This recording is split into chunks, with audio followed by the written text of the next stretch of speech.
Hello everyone and welcome back to the Cactus Patch. I am your host Glitch Cactus, but you can call me Cactus. And today we're discussing the previous East Coast regional major, who knows what to call it. That's right, we're talking about Gridlock. Gridlock 2025 that this year was a part of Collision, and who better to have us on to talk about this event than Power, or other known as Andy. How are you doing today?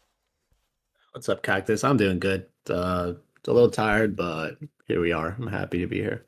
Yeah, it's always a pleasure to have you on. Yeah, we were talking a little bit before we went live, just that lovely Labor Day Monday, getting working our Uh, shifts. we were working, now we're working right now. It doesn't Yeah. stop. Hey, the grind never stops. You just gotta keep pushing through. Yeah, it'd be like that. All right, so for those who maybe for some reason might not know who you are, why don't you tell us a little bit about yourself and what you do? Sure.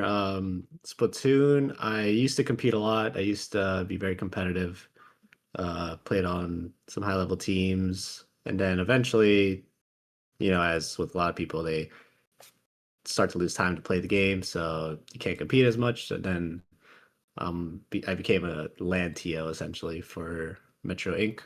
And we host New York City LANs, and yeah, that's the 5 second spiel for that. Very nice, very nice.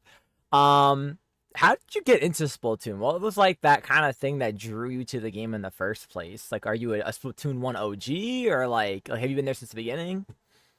Yeah, I'd say I was there since the beginning. Getting into the game was pretty much luck. Hmm. My brother ended up showing me the game itself, like the test fire, and I played it from there. I picked it up, and then at the time I was like, I had no idea what competitive was and all that. But eventually I was like, oh, it'd be cool to form a team. Form a team, get some strats going. So I visited Squid Boards and uh, you know, met the people there, talked to the people there, and I guess like, the story just kept going. Like we formed teams and played and yeah. No, absolutely. I mean, that's how it always kind of starts, right? I know a lot of people will always say like they saw. I had some people on that would say like they saw those like commercials for the game. Some people get showed it. So yeah, lots of different avenues to come through to it. But yeah, that kind of was your breakthrough to the game, and just the rest is history from there. Yeah, it's just it's a long story of like of me like trying to play the game more and all that. But I feel like we can talk about that another time probably. Yeah, no, absolutely, absolutely. What would you say some of your like biggest accomplishments or favorite moments that you've had playing Splatoon through the years, or just being in the community? So, I was thinking about that because I've seen that question asked like a good amount of times. I think I saw like a trend on Twitter or Blue Sky about it, and people would post it. Hmm. Uh, and honestly, the more I like think about it, imagine the best moments for me have always been mostly LANs, like LAN competition or Hmm. like pop-offs or just hype moments, like playing, doing clutch plays and all that stuff. Yeah. That's been the best. Seeing like our friends, and besides that, like online. It's fun. The most fun I've had online was probably playing like grinding Japanese scrims in the morning back in like Splatoon 1. Oh yeah. Yeah, that was hype. It felt like a playground, and there's like Hmm. the world is your oyster. A lot of different comps that the Japanese teams used, a lot of different strategies, and just figuring all that out was very fun. Yeah, primarily land stuff. Maybe that's why I like being a Lantio. I was gonna say like usually everyone's got that kind of driving point that gets them to or wants makes them want to do whatever it might be. So whether it's TOing in general, whether it's production, whether it's continuously competing, or like the case for you, you've focused on land TOing. That's that kind of drive of just bringing the kind of the online community to in person, right? Allowing that space for players to go somewhere physically to, compete as much as they want, but also have that sense of community and enjoy that time together in person playing the game. That's like you never really think of. going in person for, right? It's like whenever you first Mhm. start a game, it's like it's cool to like have the online aspect, but thinking just you could go physically there is like wild.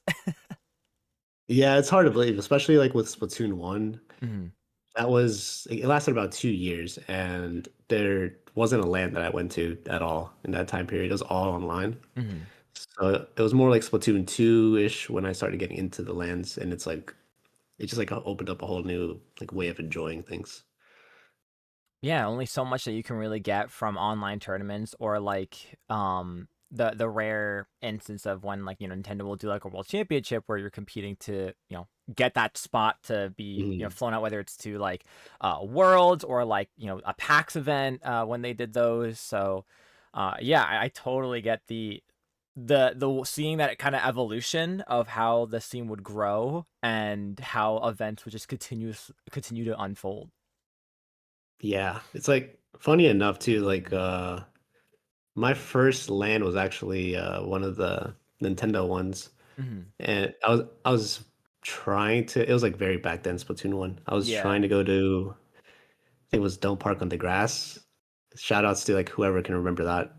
Um I was trying to go to that, but I was still pretty young then. I think I was like 16 or something. Mhm. And my parents were like, "Oh hell no. That's not happening, bro. Like Yeah. who are these people? Like what's going on?"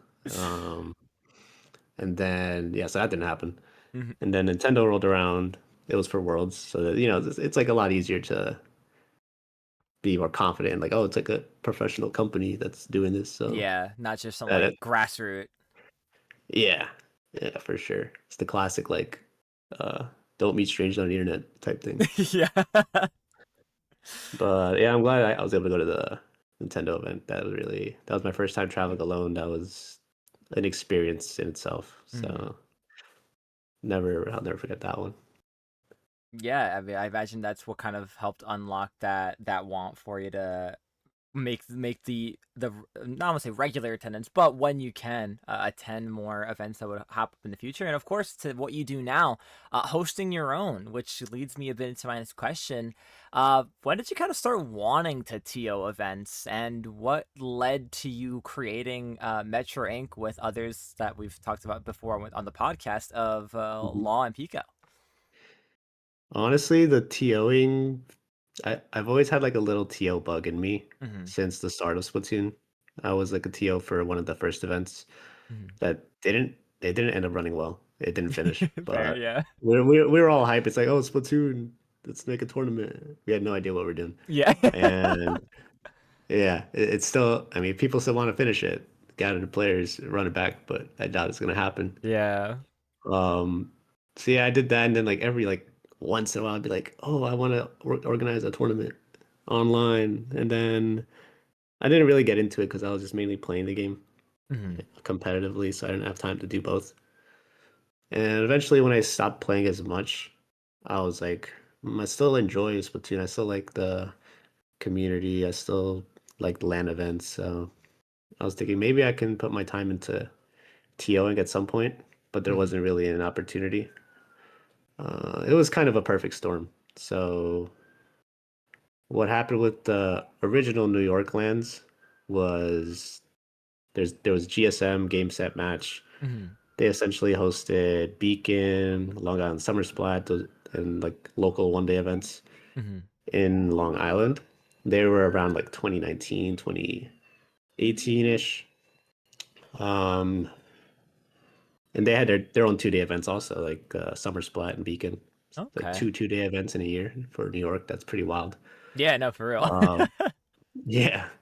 And eventually, just like with a lot of stuff, COVID came down and Hmm. just ruined the party. Yeah. And the organizers themselves were like, yeah, at some point they just like they lost interest for a couple of reasons Hmm. that too much to get into, but yeah, there was a void in New York lands, and with Splatoon 3 coming in, I remember I talked with Pico and the Law at the Nintendo New York launch for Hmm. Splatoon 3, and then the idea of like, well, who's gonna host the next Splatoon lands? Like, who's gonna fill the void that GSM left? Hmm. And at first, it felt like, in my head, like maybe it's gonna be like us that ends up doing it. But that wasn't the moment when we like decided. It was like a month after I got a message, uh, being like, "Okay, we're doing this," and I'm like, "Oh hell yeah, Yeah. let's go." That was in October 2022-ish, and I was like, "Yeah, let's do it." And we started planning and working on the ideas and brands like from there. Mhm. Yeah, I mean that's dope. I always forget like that's kind of like that was the lore for like pre-Metro Inc. was that there was originally a crew that made New York events for Splatoon, and then with so much that could happen, and that of course that did happen in the world. Unfortunately, things get changed, things go differently, but it's really awesome to hear that you three kind of had that that seed in your mind of like someone's got to do it at some point and like we need it back, and you were able to also just kind of take over and create what we have now. Yeah, it's pretty wild because I did go to some of the GSM events. They were Mm, great. They were honestly, from what I've seen like people talk about recently, it was a big space. It was just Splatoon, and it was pretty much like I think the collision space, but 4 times smaller, but still pretty big. yeah. So those are interesting. Only issue for me was I couldn't go to as many of them as I wanted because it was Long Island, and that's a trip for me. So Yeah, I was gonna say it that was tough. that's kind of far out there. Yeah, it was tough. So, but what can you do? Yeah, no, absolutely. Like, attend when you can, and besides that, just support it however possible, whether you're there physically or do they have streams for the events back then? Absolutely. Gen Game, they're our current Oh, broadcast guys. They worked with them. oh, that's actually So wait, that's actually so sick. yeah, Gen Game's been there since back then. That they're legends. So respect to those guys. No, yeah, for real. That's so dope that they were so like open to coming back around and being like, yeah, let's keep it going. Let's run it back. Oh yeah.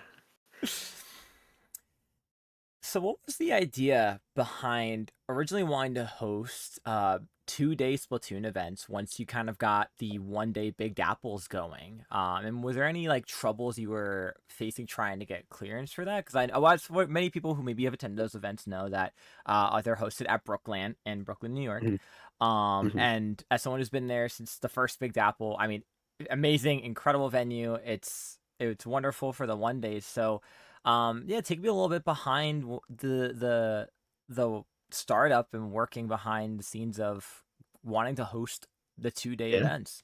yeah. Let's just open up the hood. Um, the 2 day events, if I remember correctly, the idea for it started with before like Big Apple. It was part of like oh we want to do the 1 day and then eventually have our own bigger Hmm. event maybe in the summer, Okay. similar to how GSM had their stuff. Hmm. So the idea was there. I was actually looking back the chat logs to see like when we actually started working on Gridlock, the Hmm. first version of it, and it was around late March, early April. We were just like solidifying the branding, and then we had to set up a. We wanted to make it like a different announcement than Dapple, so we were like, okay, let's do a trailer, Hmm. which was its own journey in itself. But this time, the first time around, there wasn't the Nintendo license. That wasn't a thing. Yeah, this was pre-licensing. Yeah, so that wasn't really an issue for the first iteration. And yeah, then we just figured out the branding like March, April, announced it end of April. I remember the trailer was, I ended up making the trailer, but it Hmm. was kind of scuffed because there was someone else that we asked to do it. And then I remember I checked up on them. Unfortunately, they weren't really able to, like, and it was very close to like when we wanted to announce it. So then I was like, oh, come on, man. Come on. We gotta figure something out. Yeah, we need something. And I remember I was DMing Pico that like same night, and I'm like, we just gotta do an all-nighter type thing. Hmm. So we figured that out, which was fun. You could probably, I haven't watched back the trailer in a minute, but I could probably see it and be like, oh yeah, there's like some it's a little rough around the edges probably. Uh, but it was fun. It was nice doing that. And yeah, I mean, next year there was Gridlock 2 or 2024. That's when the license thing dropped. So Mhm.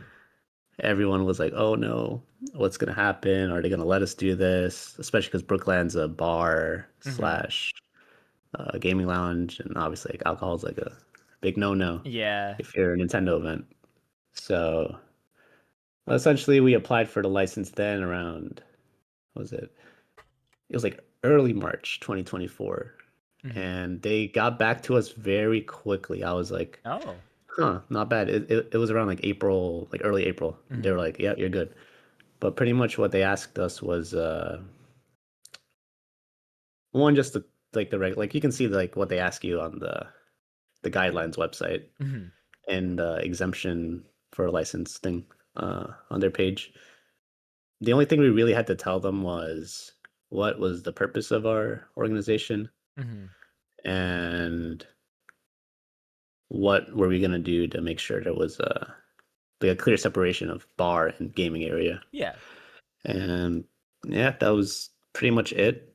We didn't get as much pushback as we thought, and it went by pretty quickly. I was a little shocked. I was like, "Oh my God, we're gonna have to wait forever, and everyone's gonna hate us because we're announcing it so late." Yeah, But yeah. luckily, they had they gave it to us in a month, and then that's Gridlock 2.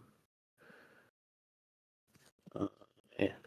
Yeah, no, absolutely. It's really cool to know that, like, because I was when you applied for it. Now that I think of it, that's like not that far out off of when they originally announced the guidelines. Um, Yeah.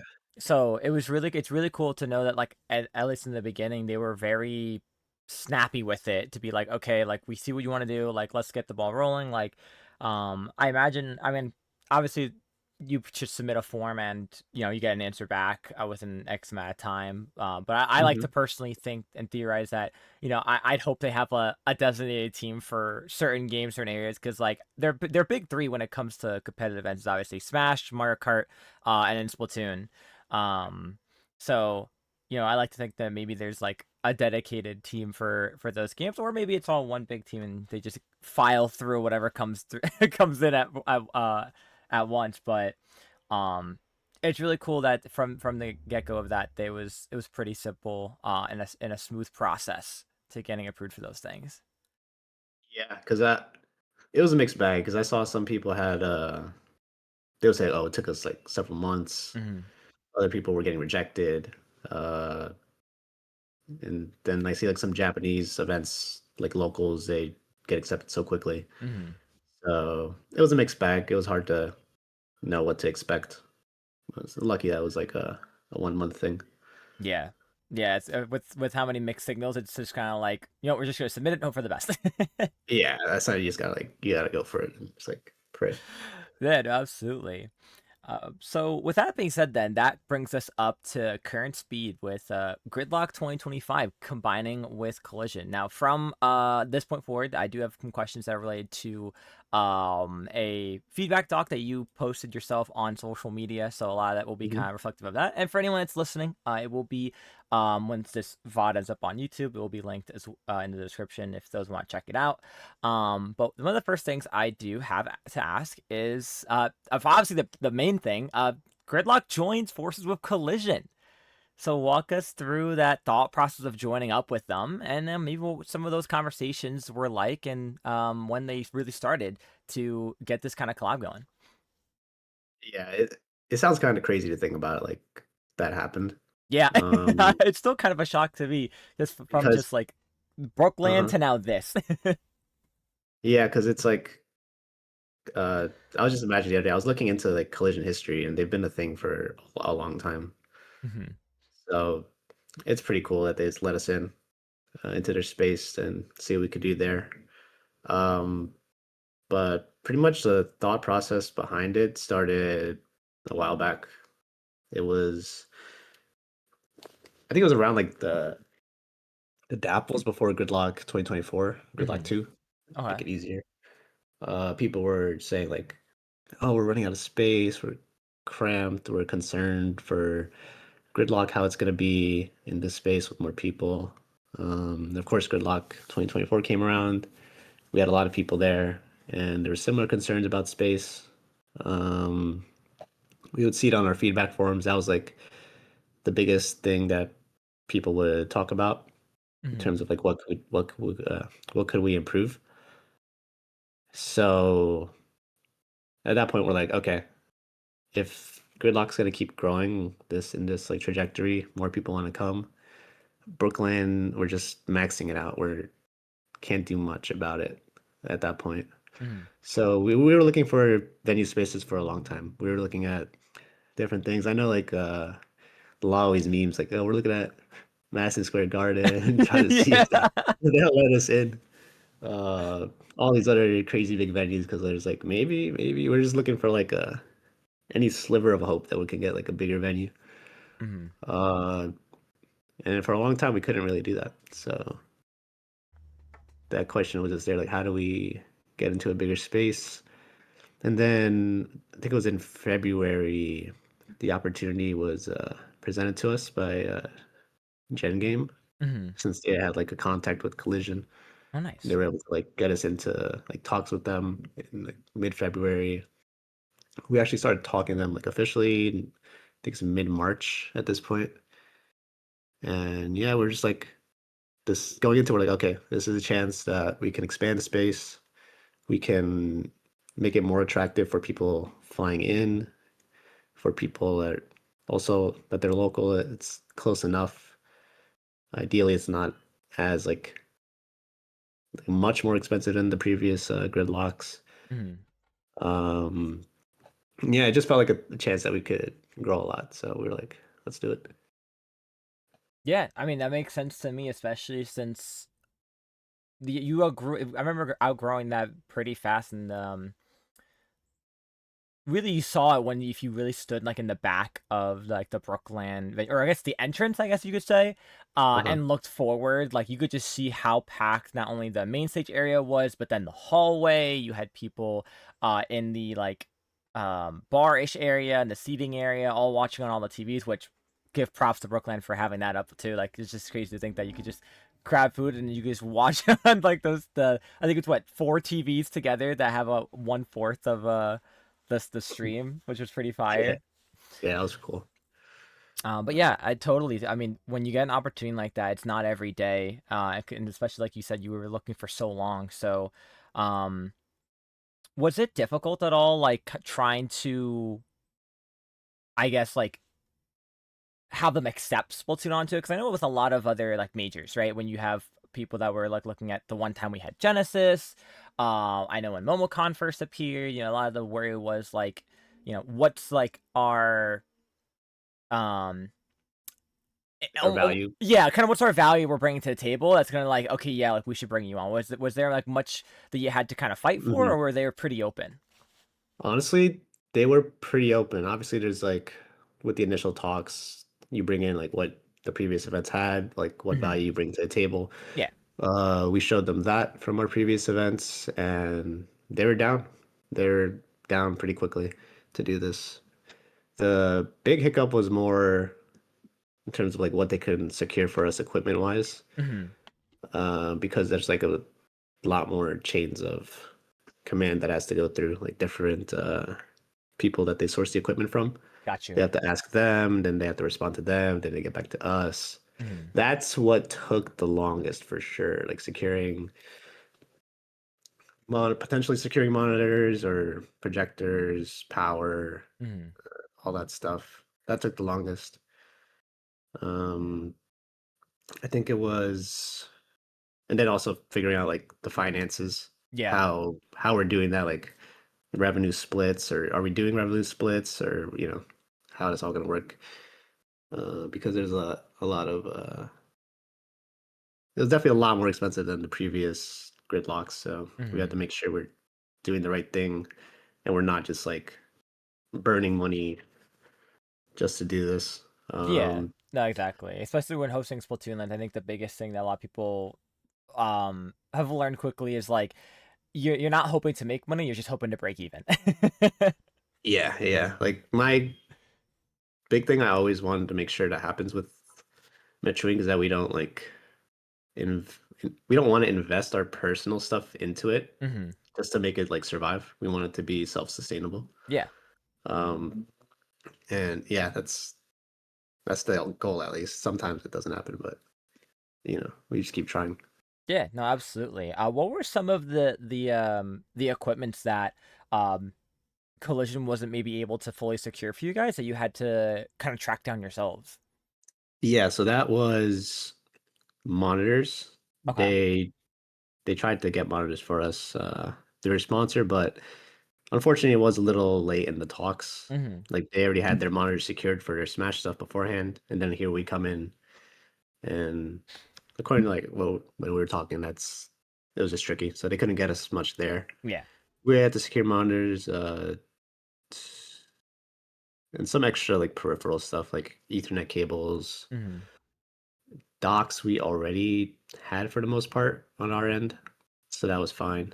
Switch 2 docks was like a it was meant to be a players bring their own Switch 2 docks. So that wasn't really needed. Hmm. So the big thing was monitors. Yeah. Our solution there was well, we had a couple people that we asked that could do it.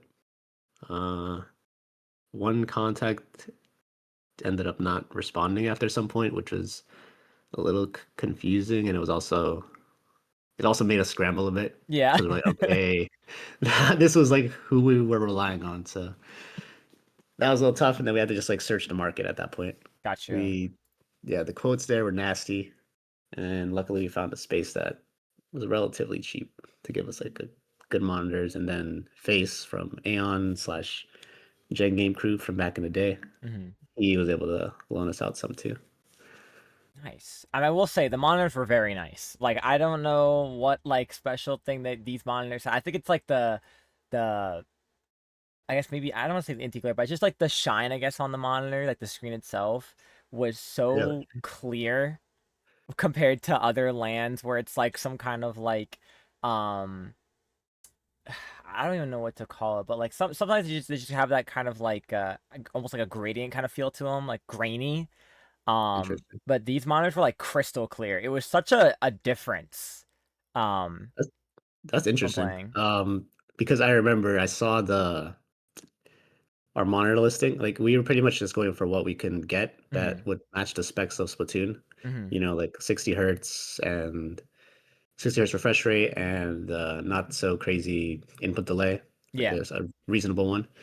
And we just got whatever we could get at the lowest cost possible, just Hmm. because that makes sense. Yeah, no, absolutely. And then I saw it. I saw the monitors. I'm like, Dell? I'm like, Dell monitors? I've never used Dell monitors.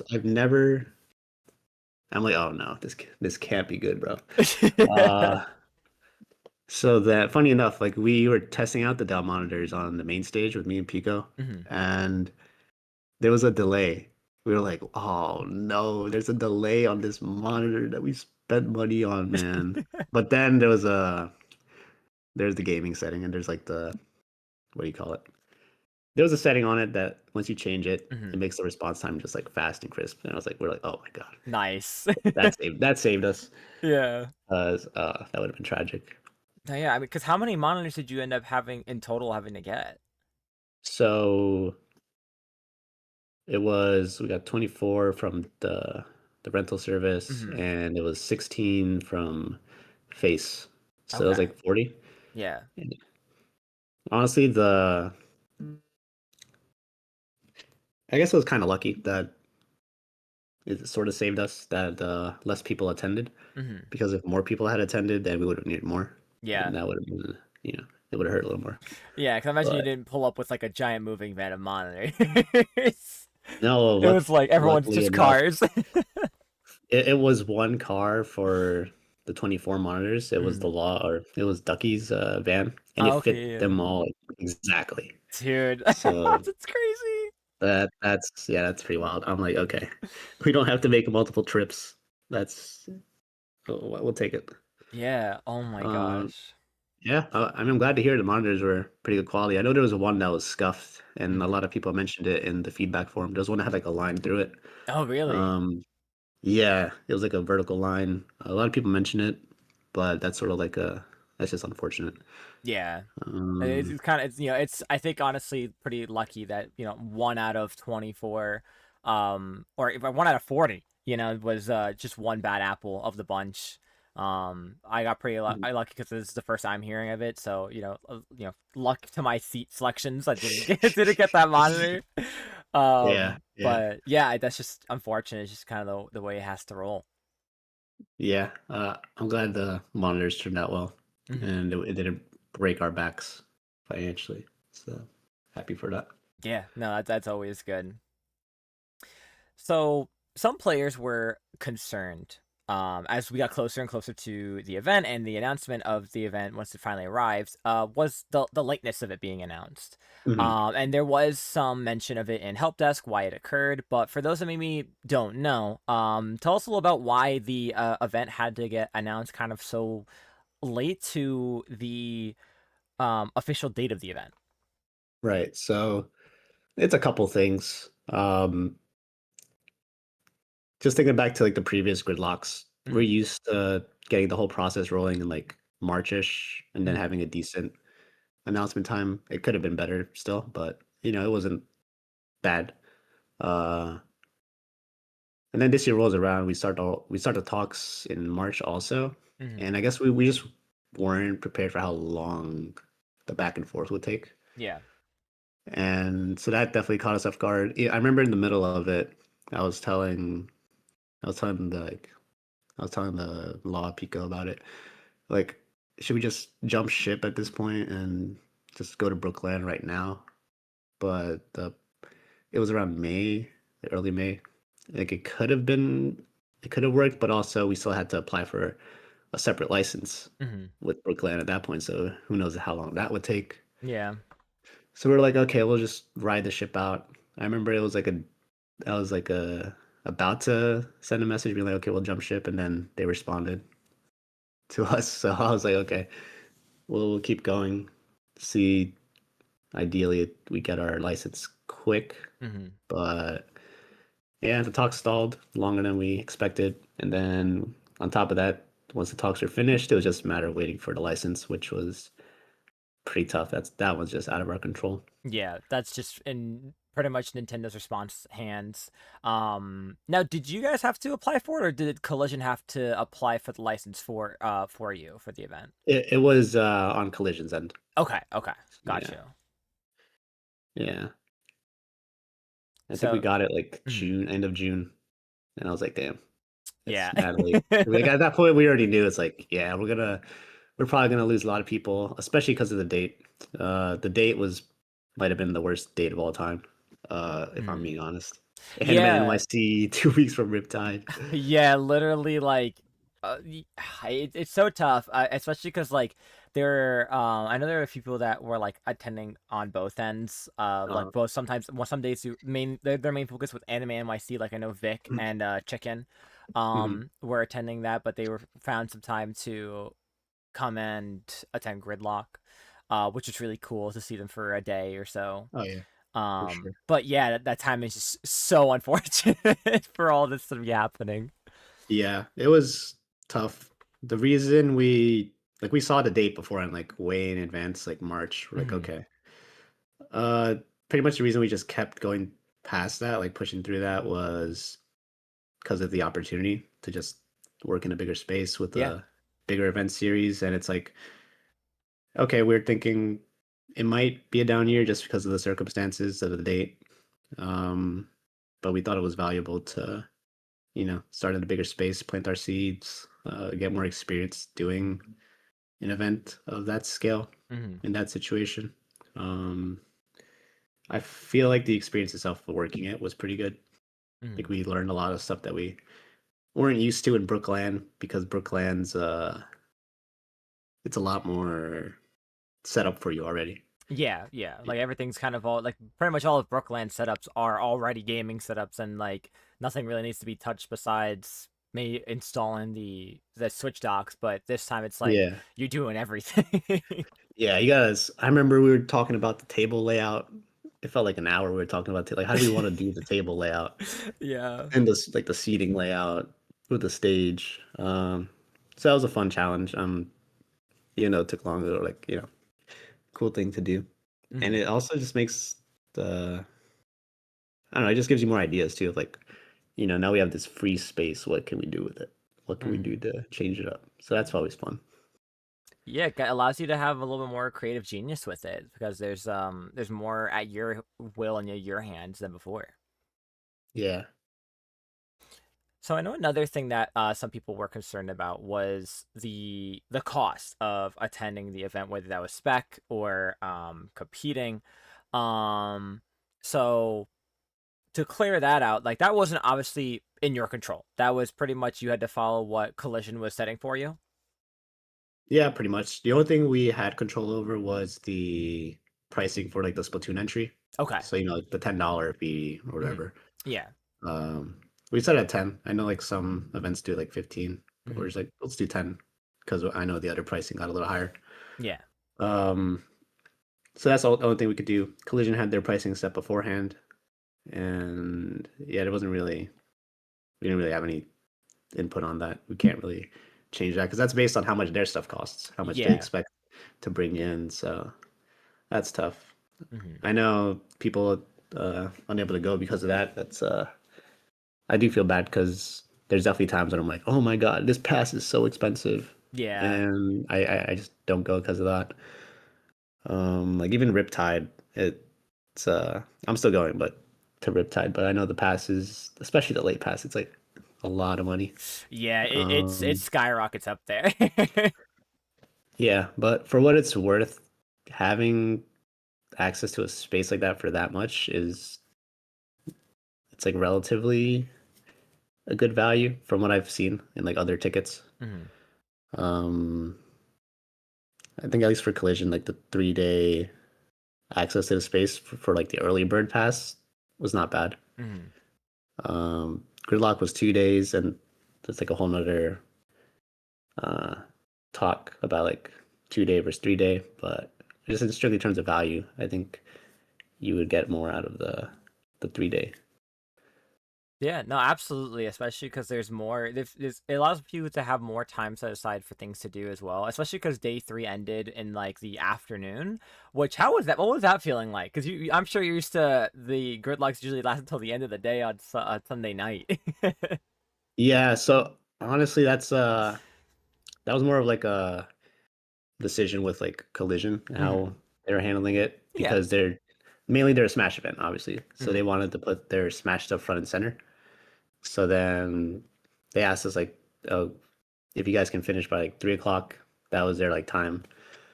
And we're like, yeah, because they wanted to highlight the Smash stuff and not have it like compete with each other. It made sense to us. It definitely felt weird though, because 3 o'clock, it was like 10 to 3. Hmm. It did feel slightly rushed. Maybe if I had like an extra hour, that would have been perfect. Hmm. Um, but it did give us more time to clean up and get out of there relatively early. It wasn't too bad, but definitely for future events, if we are with Collision still, let's see if we can get it longer, especially with more players, because you're gonna need that time for bracket just to finish. Yeah, absolutely. It's kind of I guess a mini blessing that there wasn't so many such a large turnout, so you're able to get a lot of the brackets and of course the group stages finished pretty early on, and that it just worked out pretty nicely when it came to that early end time on Sunday. So that's always pretty good. Mhm. So overall, though, how do you feel Gridlock turned out this year? Just this year overall. I feel like it was a fun time. It was definitely fun seeing a lot of the old faces. It was fun seeing new people pull up. Hmm. That was the big concern going into it was since the data's announced so late, are we going to get people actually flying out from who knows where on the planet? Yeah. And people actually did fly out. So that was very, I'm like, bless you guys. Y'all are the best. Yeah. Uh, appreciate that a lot. So that was cool. I left the event with more questions about what to do, which is Hmm. always it was different than the last Gridlock. The last Gridlock was awesome with terms of turnout. Hmm. Um, but I know by the end of it, we were like, for me at least, it wasn't there wasn't really as many questions about like how can we change up the space or what can we do next. Hmm. Um, because we were maxing out like what we could do, it felt like. Yeah. So this one, it feels like there's a lot more questions about what to do to change it up or make sure, especially the like one of the big, I guess, feedbacks that people had was that it felt like the Splatoon space was getting drowned out by Smash, Hmm. which I definitely felt. I know sometimes they turned on their speakers super loud, so I Yeah. had to tell our production to turn on the speakers louder. Just, but you can't do it too much because then obviously it's gonna hurt people's ears. Yeah, or affect like the Uh, players instead of that like right next to it. yeah, yeah, literally. So that's definitely something that we can work on. But also the idea of bringing like the culture from like the Brookland events, Hmm. making it just like transferring it over to this other space sounds like something worth trying to do. Um, just because I feel like if you can do that at a bigger space with your own, you know, your own decorations, your own, community input on what would make the space great, then I feel like that's going to be just awesome to experience. Because Brookland, I love Brookland. Hmm. It's the space itself is great. The aesthetic is great. Uh, thing is though, it's like that's like their aesthetic that Yeah. they had already. Hmm. So, with our blank space that we have, it's like, okay, where's the room for like the Metro Inc. community, New York City, tri-state community? Like, how could they make their like imprint Hmm. on the atmosphere and space? So I feel like that's the opportunity for that's a lot higher, and that's pretty exciting. Yeah, it's always cool to kind of leave your mark, especially once you're kind of joining a new space. And have you ever gotten a chance yet to kind of speak with like the folks over at Collision about how they felt seeing Splatoon go at their event? Yeah, we actually haven't yet. Okay. I wanted to give everyone, you know, just like a little break after the whole thing. Yeah, no, I don't know if absolutely. you read the RJ, one of the head TOs. He made like a tweet longer about Okay. the event itself, and it's pretty interesting. It goes into like what it called like the issues that happened with the event Hmm. because they had their own problems on their end, Okay. and just like the sacrifices they made to make sure it happened. It was a pretty interesting read. I'd recommend it. I mean, I could link it right now, actually, Yeah, if you want if to you want. link that, that'd be dope. And we could take a look at that because that's really cool to have.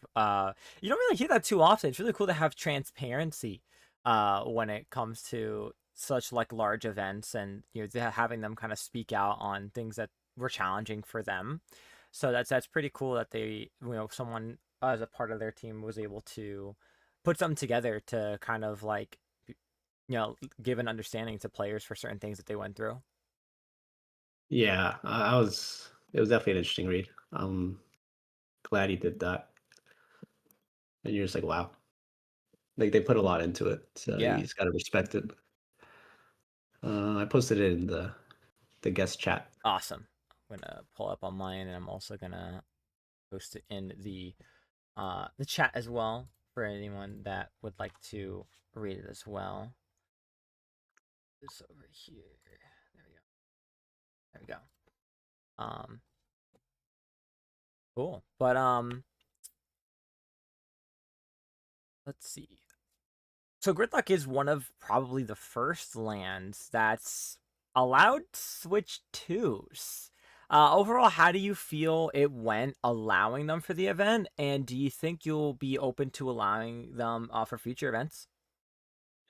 Yeah, so Switch 2 is like the big bad wolf looming in the horizon for lands. So Yeah. we were just like, okay, we'll see what we can do for this one. And it was, it wasn't bad, but it wasn't great. Hmm. Um, at first we had like some hiccups transferring the switches to each station, but as the tournament went, I'm pretty sure every like all the staff helping out at the stations, they got the flow of it. Players starting to get better with the flow of it. We definitely were good on allowing a time buffer Mm, for these kind of transfers, so it worked out on that end. But I can't imagine having to do this on if you're at like the scale of a Riptide, mm, like with so many players having to move things around, move setups around. Because we had four, like about four setups, mm. and that's pretty easy to control if you have like one staff on almost every setup. Yeah. But yeah, it went well for this for the size. I don't know if you can do it for a much bigger size event, and I'm leaning towards us allowing it for the like the Dapples because those are Mhm. around like 16-ish teams. Yeah. So that should not be an issue. We'll definitely talk over it with the squad, see how everyone like feels about it. But I think we'll still allow it. Okay, nice. Yeah, I mean, I could say also like, I mean, it could just be like some people that just like are experienced with most LAN setups, or just in general like the sensitivity of having to plug in their docks maybe repeatedly. But I mean, I felt for the most part people were pretty good when it came to connecting their stuff and plugging everything back in once they were done at their setup. What would you say like maybe the ratio was from like Switch 2 that Switch 2s that were brought versus regular Switches? Yeah, it's pretty interesting because I thought it would be like 10 to 90 or something, or Yeah. 20 to 80. It felt like it was 50-50 or like 40-50, 40 being the Switch 2s, Hmm. or not 40-50, 40-60. My math's not cooking. Okay. But yeah, like 40-60. And I was like, whoa, everyone bought Switch 2s. It was probably like the worst ratio we could get, honestly. Yeah. Because then you can't put people on a specific setup if they're Switch 2 because they have like three fourths. There wasn't a full team that had Switch 2, so it wasn't like, Mhm. oh, you can prop these guys on a setup for the whole group stage or something like that. Yeah. Uh, so yeah, that was pretty interesting. I do think eventually I want to see how it is like a year from now. If it's like Switch 2s are the most used ones, and then you just have like the Switch 1 docks uh, in storage, like if you need it. Yeah. I know we were talking with like Gen Game. They're trying to see if they could stock up on Switch 2s over time. Oh, So nice. it's in the process. It right now we're in like a weird transition period, but eventually we'll get there. Yeah, it definitely take a little bit of time, but it's really cool. It's actually crazy to think that's the kind of split that it felt for the amount of players that the event had. But I guess it does just go to show that, over time, the players eventually want that upgrade. Whether it's because they have those day one switches where the batteries are just poking out a little too much, or That's me. yeah. I have to play with that on Riptide, dude. Oh Oh, my god. Godspeed. Or yeah, I mean, just in general, having the um just wanting that kind of advancement for their console. So it's really cool knowing that that's the kind of way it's going forward. And yeah, like I agree, it's gonna be really interesting to see not only where like I guess the community will be when it comes to having Switch 2s, but also just what most other events are going to tend to do. Is there anything you would suggest to anyone that's maybe listening that is considering Switch 2s for their LAN events? Um, I mean, definitely look at like, your size and scale, see if it makes sense. Mm, 16 teams for us worked, but if you have the staff for it, then that's good. If you're short staffed, then it could be a little annoying. Like if you don't have anyone to watch over the different setups that are switching, then you might end up with like unplugged stuff or like a little messy setup. yeah. So definitely have more hands on deck. That's probably the biggest thing. All right, nice. So how does it feel to finally have this gridlock checked off your list? And are you excited for what is going to be in store for Metro Inc?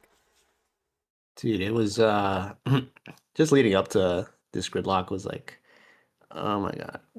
It felt like the week or two before the event, it was kind of like just like working on something different, and Mm-hmm. trying to make sure like people get the notification like, oh, this happening when, or we're still doing signups for side event. Mm-hmm. Um, so it definitely felt like it was in my head like around the clock, Yeah. and I'm like, at the end of this, I'm gonna not want to touch any land thing for a minute. That's Yeah. what I was thinking. The event came around. It went like a day rest.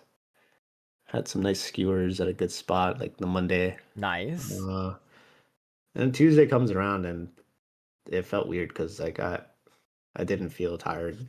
We Mm-hmm. didn't want to like have nothing to do with like organizing events. Mm-hmm. Because I remember beforehand we were all thinking the same thing. Like, yeah, after Gridlock, we're gonna want to do like a vacation and just not touch events for a little bit. And then, but we didn't feel that way. We were felt more excited to keep working on stuff. Just because there's Nice. more, just like seeing the space there and seeing like what didn't happen, Mm-hmm. it just felt more motivating to like make sure like we can change that for the next one. Uh, the plan really is like we'll talk with Collision, see if we can do a partnership again with them. Mm-hmm. It at that point I think it would be under the Collision brand, so it wouldn't be Gridlock. It would be just Collision. Okay. That was the plan, just like starting out. And yeah, if we get a space again, then we'll definitely work on getting more of the basic stuff handled early on, monitors, decorations, everything. Just upgrade the space the way that we want to. Even pushing it more than what Brookland was, or like what we did for Brookland. Um, so yeah, that's exciting. I know the definitely a lot of the feedback was it was good to read because Mm-hmm. then there's like people are like, you guys should communicate the events better or like be more transparent about the intention of the events. And I'm like, yeah, that's right. There's definitely room to improve on that stuff. Mm-hmm. So yeah, I mean that's what we want Gridlock to be. We would rather be at a bigger space than have it not be at a bigger space. Yeah. And like, Bigger space so you yeah, can allow pretty much no limit in a sense of who can sign up. Whereas if you have it at Brooklyn, like at some point you have to cap it out. yeah, and of course the the issue that people saw was that like it's not as it sort of loses its what's the word, like vibe, like I don't Mm-hmm. know, like it's cozy vibe that you get in that space, Yeah. which is a valid concern. Um, but there's only it's a rock in a hard place. Like you wanted a bigger space to like, allow more people to come in. Mm-hmm. You're gonna have to trade something off. Yeah. Um, so we'll still keep working towards that. It New I've also seen like New York City as a venue, which we'd love to have. Mm-hmm. Um, but it's hard, man. It's hard, dude. Yeah, There's I can so many imagine. there's so many venues and they're so expensive just for Mm-hmm. like one day. I mean, I saw like a venue that somewhere in Brooklyn, it was like 1,000 or 8,000 for one day, Mm-hmm. and it's just like a blank space again. And it's just if there's like a magical venue in New York City that one is affordable, two, it gives like us room to grow, then we'd love to do it there. Um, but yeah, we'll see. We'll see what happens in terms of that. Yeah, no, absolutely. And I mean, I can imagine that was also kind of the before Collision, right? Was even in the picture for an option. It's just like just because it's New York and the pricing is always going to be scary to have to flip through. Hurts the wallet just thinking about it. um, but it's really cool though that yeah, I think it's really cool that a part of Metro Inc. is has the potential to grow bigger and become something greater, and it's almost becoming its own kind of entity from the smaller events, right? From the big dapples. And I like to think that, like you mentioned, a lot of people feel like the loss of the familiarity and the coziness of it, is fading. But the way I like to see it is that it's going to be overall better as a community growth, um, for an event like that to be held, especially because we're in the day and age where there's lands popping up everywhere. I mean, I'm pretty sure there's two new locals that are happening at some point in the next couple months, that are hosting their first iteration. So it's always really good to see the scene growing when it comes to in-person events, and this is the kind of growth you want to see. And as long as those big dapples are still kicking, they're still running, that your little LAN at home is still going to be there for you, even if the larger, more action-packed events, um the longer events that take multiple days, are growing out of their home. Yeah, for sure. I mean, the big dapples, they're definitely here to stay. Like, I don't really think we can move that anywhere. Yeah. Um, that's here to stay. We're already talking with Brookland to find good dates that work for us and them. Hmm. It's pretty busy, so the date might not be the most ideal. Hmm. Um, but yeah, we'll see with that. And yeah, I mean, big thing is I definitely do like empathize with the concern of losing the culture from the Brookland events. Hmm. I do want it's like a big challenge to try to bring that over to like the bigger space in whatever way we can. Yeah. I feel like that'd be great if we could do that. But we have to see how it really depends how the culture develops on its own. You can't fully control that, for like the bigger events. No, absolutely. That's just kind of the way it goes, and I'm sure I'm as much as, like, I know some people maybe like love the aspect of, like, oh wow, like we have so many people at our little space. It's like, at some point, even just not even with like Splatoon lines, but in just like events in general that are held, you always gotta look for what's bigger and better, because the more amazing and cool something looks, the more people are gonna want to go see it and attend it. So you have to kind of, as like a, I guess, like, as a regular to those events, sometimes you got to try to be understanding of what the decisions that have to be made. Yeah, like we last thing we want to do is like alienate the people that help like that were there since day one. Yeah. So, you know, Dapples still exist. Gridlocks are meant for like the bigger events to Hmm. draw Yeah. people out. Uh, yeah. When are we? When I think you put it in your the feedback doc you posted, but so Big Apple 8 looking for December. Yeah, so we were thinking about it. We were like, okay, when are the staff available? And then we have to see when Brookland's available. Hmm. December, let me check actually what other dates we had in mind. Hmm. Because none of this is like it's all tentative, so Yeah, it could yeah, yeah, easily yeah. change. This can change in an instant, but this is like just some ideas being thrown at the board. Yeah, so let's see here. It is where's this chat? Where is this chat? Tentative dates December 6th, November 1st, October 11th.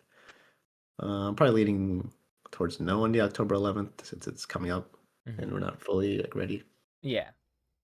But yeah, those are what we're imagining because the other dates were most likely not available in terms of staff. Yeah, no, I mean that makes sense, and it's good to have this here that there's multiple dates in mind. Obviously, like I know you mentioned that, comes down to what's available at the space for Brooklyn, because I'm sure, like, since we are heading into, um, that winter season, there's going to be a lot of like late end of year events that are going to want to be held. So, Oh yeah, but that's cool that the drawing board's being created. oh yeah, and as soon as we can, we're definitely going to try to talk to Collision, see what's up, how they want to approach next year's event. And honestly, I was thinking of I was thinking of going back to square one again, Hmm. being like, maybe we missed a venue that somehow exists in New York City. And I was like, okay, maybe there's something here. So I'm going through that. What do you call it? What is it? The Sisyphus, the rock. Oh yeah, It rolled down the hill. Now we're trying yeah, again to find another venue. So yeah. in the middle of that, I'm like, maybe colleges have something for us, and it would be another part of me is like, if is hoping that we that happens Hmm.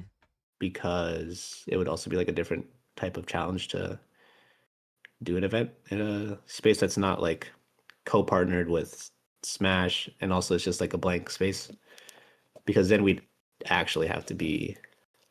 I would imagine we'd have to be like fully from the ground up because Collision was able to provide us the like the tables, the seats, the power, and all that. I'm sure they Hmm. had to talk to like those crews about that. So Yeah.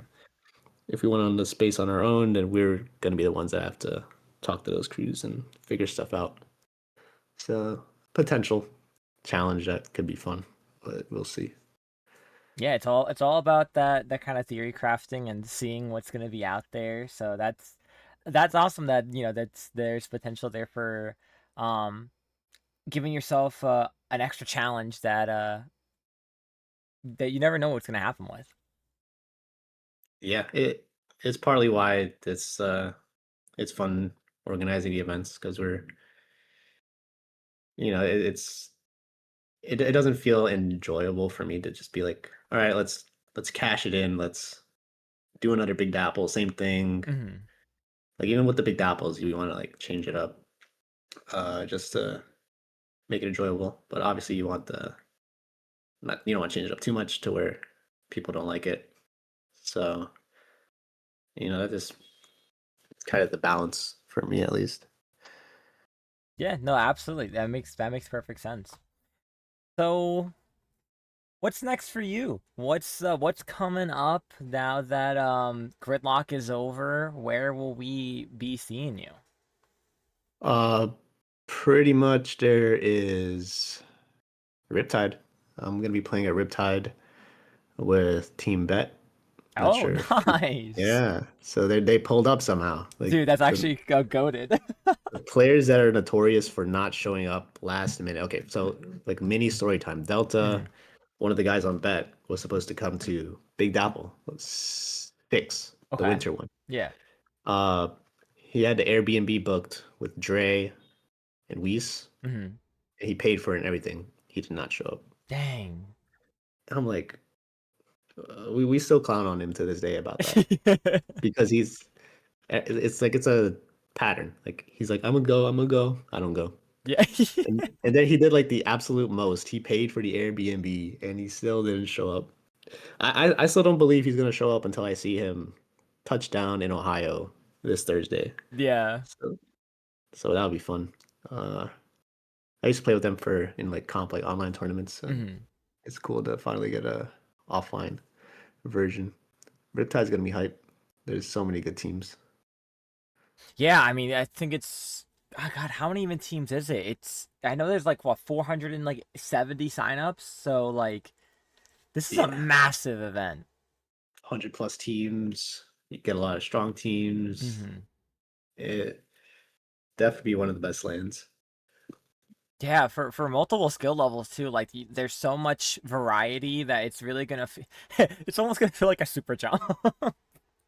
How about a super jump? Yeah, how like you have the different like level brackets and just like skill level. Like it almost feels like Uh, an IRL super jump. Honestly, yeah, that's a good comparison.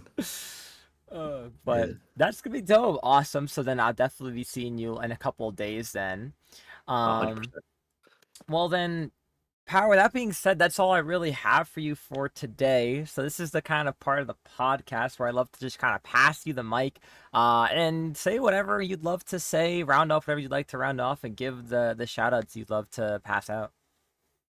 Yeah, so definitely with the Metro Inc. and New York, Tri-State, and beyond events, we are we are open to feedback. So even if you don't respond to feedback form, people are welcome to message us or message me. I won't put the others on blast unless they give explicit permission. So Hmm. my DMs are open if there's any concerns and stuff. Uh, that's definitely a big thing because I don't want people to feel like they're they can't like say like, oh, they don't like this about it or they'll get flamed about it. Yeah. Yeah. That's a big thing. Second, I don't know, just if you're around, if you're free, just go watch Riptide. Support your locals that are coming up. There's Connecticut's doing a new local. I don't know if you want to link that one too, but we Yeah. could. Absolutely. I'd be so down too. I Yeah, think that. Connecticut's starting something up. Let me get that link for you. Yeah. If you want to send that over, we'll flex that out on there. River Rapids local land. It's I remember back when there was just like no lands, dude. This is crazy. I know I know Pepe. I think he's cooking up something to show off like all the lands. Uh, I may have said too much, but It's eh, okay. Sneak peek, or yeah, sneak sneak peek. info. Well, when it comes out, it'll be cool to see. Hell yeah. Yeah, support your locals. There's the Connecticut land in the works. I know NES Splatoon, the New England Splatoon org. Hmm. They're having their event October 25th. I'd love to I'd love to go personally. That weekend is I think I'm booked that weekend. So that's tough. Yeah. But a lot of big things going on. Splatoon. Keep on the lookout. A lot of cool stuff. Absolutely. Follow the socials for all your locals. Even I think there's like I think an account literally purely for posting and reposting Splatoon local stuff. I think there is somewhere. I'm sure I'll be able to find it. I'll link it in wherever I can. Um, but Power, thank you so much for coming on to the podcast and talking about Gridlock. It's been fantastic to chat with you. Fantastic to obviously attend the events. Practically, I think the only ones I've never attended are Little Dapples because y'all host them during the week. Yeah, we'll try. It's like it's the least pricey way to do it. Yeah, hey, Maybe listen, we could makes do a little sense. dapple in a different way. Maybe we could just like not have it be a venue. I don't know. Hey, We could figure it out. Madison Square Garden, all I'm saying. Yeah, let's all just go to like a Knicks game or something. Oh my Yeah. God, and waste $300 to watch them lose. Hey, best way to go out. Honestly, yeah, it's not bad. But yeah, thank you so much for coming out. That's gonna I think that's yeah, it's gonna do it for us here over on the Cactus Patch. So thank you all for watching and or listening, whether live or in the YouTube VOD or Twitch VOD, whichever you decide to rewatch us back on. But thank you all for tuning in, and as always, we'll see you in the next one. Goodbye, y'all.